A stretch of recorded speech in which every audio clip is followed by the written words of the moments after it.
We meet many people throughout our lives. Each one leaves us a little wiser, though not all for the same reason. There are the healers, the lovers, the friends, and the teachers, but there are also the destroyers. These often enter our lives as quite harmless to begin with. After they are done with us, however, all that is left is rubble and ashes. The simple-sounding saying, "the hardest lessons of life are the most valuable," is unfortunately as sad as it is true. Of course, it would be wrong to approach every new acquaintance with suspicion. Not all people are up to evil or want to exploit us, our skills, or connections for their own purposes. However, we would like to warn you urgently about 5 particularly poisonous types of the human beings. These big 5 have only one thing in mind, and it is definitely not your best interest. If you like our videos, feel free to support us with a thumbs up, subscribe to Psychology in Mind, activate the little bell, and stay tuned for the videos we upload for you daily.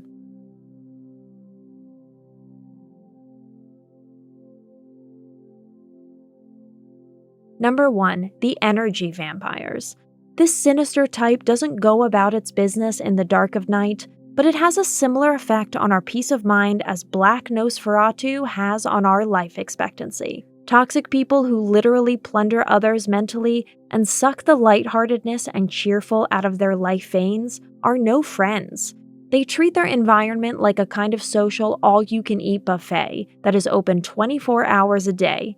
They talk for hours about themselves and their problems, create artificial dramas, and are masters at turning any conversation back in their direction within seconds. After a conversation with them, we feel as empty and exhausted as if we had climbed a peak in a storm or run a marathon in the worst possible conditions. These people don't want friends. They need an audience. Without an audience to provide them with the stage for their dramatic performances, they wouldn't be who they are. And this is where the key to dealing with energy vampires lies, to stay out of their way as far as possible. If they still manage to ambush us or suddenly appear uninvited at our door, we have every right to be rude. After all, they are. Number 2, the eternally critical. Some people seem to have received a kind of general power of attorney from the highest authority, which allows them to judge others without restriction. You could also call it the license to criticize. Conversely, since we unfortunately do not have the license to do away with such nagging people, even if they do their utmost to get us this far, we have to deal with them in other ways. Constant nagging and unsolicited proclamation of personal, highly subjective, and fundamentally negative opinions should not be expected of anyone. Unfortunately, the right of free speech applies here, and we can't do much about the self-appointed know-it-alls. Even if their begrudging comments feel like countless little pinpricks every day, we have to stop them from permanently damaging our ego and pushing our self-control to the brink. There are a few sovereign ways to deal with these toxic specimens. Ignoring them would be the best, of course, but that is not always possible. The worst choice would certainly be to show these toxic specimens how much their messages offend us. Then they will feel even more encouraged in their diabolical activities and will blithely continue to badmouth and belittle us. Number 3, those who abuse you as cheap entertainment. Yes, they also exist in the vast land of so-called friends. Everyone knows this type of person. If they are doing well and everything is going to their satisfaction, you never hear a word from them. They never ask how we are and never answer text messages or phone calls. This changes abruptly as soon as an unused window of time opens up in their lives that absolutely must be filled with social interaction. These appointments are then not suggested to us. They are formally imposed on us, like an appointment with the boss or the tax office. And so it happens that these people actually think we will consider a training session at the gym or a coffee at a place of their choice at 9 a.m. sharp on Friday in 2 weeks. They treat us like cheap employees or chess pieces that they can move from A to B at will at any time.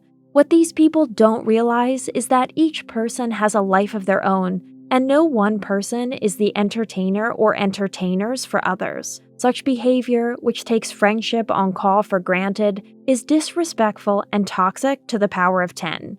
You are not a delivery service offering ego care around the clock. No human being should be considered a rebound service.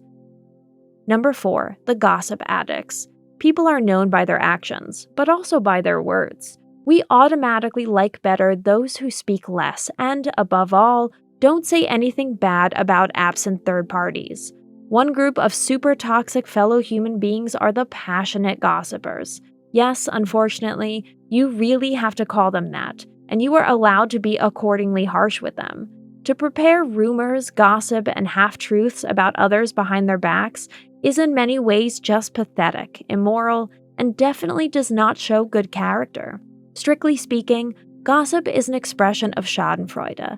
After all, we rarely carry good news of others, but it is almost exclusively about their misfortunes, setbacks, or defeats. The good old small talk rule, if you don't have anything nice to say, don't say anything at all, should always apply here. The good thing about this toxic type is that he outs himself and his attitude in no time. Number 5, the scroungers. They too are a species that will probably never be threatened with extinction. There are always people who sneak a fine and carefree life at the expense of others. They let themselves be invited on a whim, constantly forget their wallets, and have no inhibitions about raiding the fridge at your house.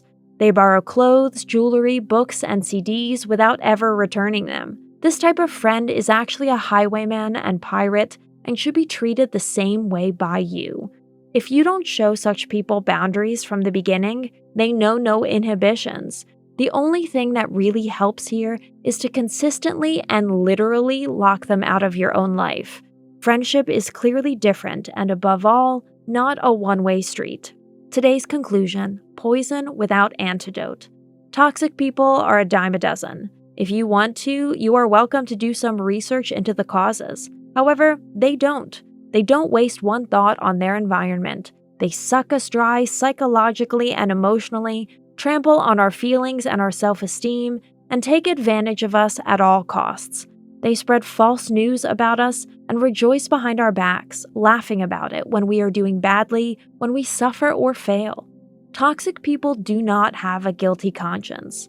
Therefore, there is no point at all in appealing to their humanity or their intellect. The only way to win against them is not to play. That's it for today. Thanks for watching. Did you find this information helpful? Do you have experience with it? We would love to hear from you. Leave a comment below and let us know your thoughts. For more resources about mental health, self-improvement, and psychology, visit our website. You'll find the link in the video description where you can also connect with us on social media and sign up for our email list. Take care of yourself and have a beautiful day.